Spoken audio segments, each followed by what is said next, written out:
Noirtier left the room when he had finished, with the same calmness that had characterized him during the whole of his remarkable and trying conversation. Villefort, pale and agitated, ran to the window, put aside the curtain, and saw him pass, cool and collected, by 2 or 3 ill-looking men at the corner of the street, who were, perhaps, to arrest a man with black whiskers, and a blue frock-coat, and a hat with a broad brim. Villefort stood watching, breathless, until his father had disappeared at the Rue Bussy. Then he turned to the various articles he had left behind him, put the black cravat and the blue frock-coat at the bottom of the portmanteau, threw the hat into a dark closet, broke the cane into small bits and flung it in the fire, put on his traveling cap, and calling his valet, checked with the look 1,000 questions he was ready to ask, paid his bill, sprang into his carriage, which was ready, learned at Lyons Bonaparte had entered Grenoble, and in the midst of the tumult which prevailed along the road, at length reached Marseilles, a prey to all the hopes and fears which enter into the heart of man with ambition and its first successes. All right, a short episode to end chapter 12.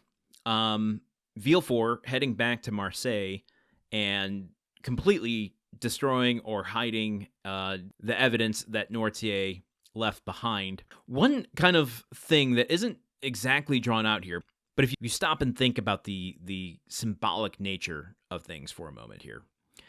Villefort has gone north to alarm the king about what's happening. Then he's heading back south toward Marseilles. What he told the king is that Napoleon has actually landed, and he's moving towards Paris.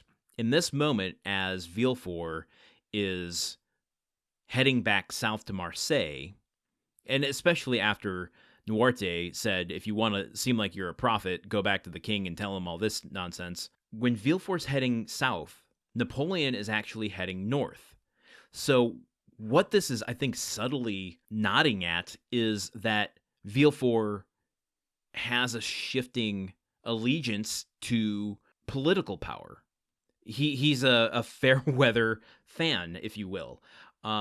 He's abdicating his loyalty to the throne by leaving it at the time when the biggest threat is encroaching upon it. I wonder if that's going to play out, particularly with what we were talking about of Noirtier saying you're going to have a place in the Bonapartist empire should you continue to save my life and make yourself useful. Where's Villefort's head right now? I have to imagine he's feeling pretty uneasy about things. He sees the rolling stone of Napoleon not being met with the resistance that the king said he would.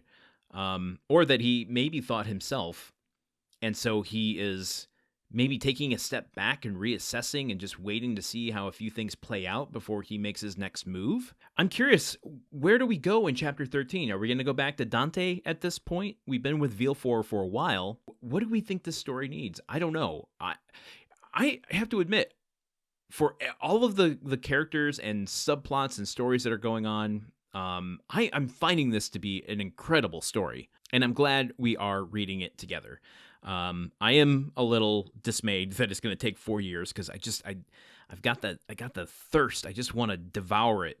But I did go and grab a couple other Dumas novels. I was at a independent bookstore here, a used bookstore here in Madison, and I picked up a copy of a book by Dumas called The Last Cavalier. And it's an unfinished historical novel and was thought to be lost until the late 20th century. I don't know why. I mean, I picked this one up mostly because it was all they had to offer. There aren't a lot of copies of Dumas novels, as we've been talking about, which is wild to me. But it's believed to be Dumas' last major work, his last major novel. And I am curious. Okay, now here's a confession. I am somewhat of a completionist, and more than that, I'm a chronologist. I like to read things in order. So the fact that we're reading The Count of Monte Cristo out of order with some of his other work gives me a little bit of anxiety. But you know what? I'm recovering.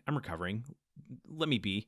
But I might dig into one of his other novels for my own edification while we go through this next 4 years. Because I think it'll be a good comparison in addition to his biographical information that we get to just see what his style of writing is. What kind of themes, what kind of styles does he use more often? So one of these days I'm gonna dig into another one of his books, and it might be The Last Cavalier. It's another thick one. It's a thick boy. So it'll take a while whenever I do start it. Okay, what a way to end chapter 12. It ended on kind of a subtle note, but a minor note if we're talking about musical tones. So there's just this uneasy, lingering resonance that's in the air as we exit chapter 12 and go into chapter 13 tomorrow. But I gotta say, if you want the story-only audio, that is audio without my commentary, you can listen to chapters 1 through 12 over at our Patreon, which is patreon.com/gruntworkpod. For as little as $1 a month, but as much as you are willing to pay, your contributions go toward keeping the show on the air, keeping it ad-free, and helping us get through the next 4 years together. Your contributions also get you bonus episodes, so you will get the story-only audio for each chapter as we finish them up, so again, today, as well as a few bonus episodes. I think, as I stated, that I'm hoping by this time the Hansel and Gretel stories will be up there for you to listen to in a crossover with our other podcast, Movie Memory Machine.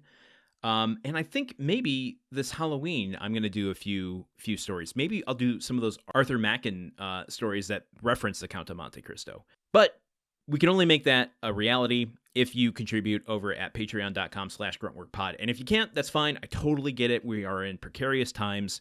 You can help support the show in other ways by telling people about it. Text someone, email someone an episode, or you can leave us a rating or review over at Apple Podcasts or wherever you listen. Because the more we get, the more it recommends the show to other people in algorithms. You can go and subscribe wherever you listen to podcasts, or you can subscribe over at YouTube.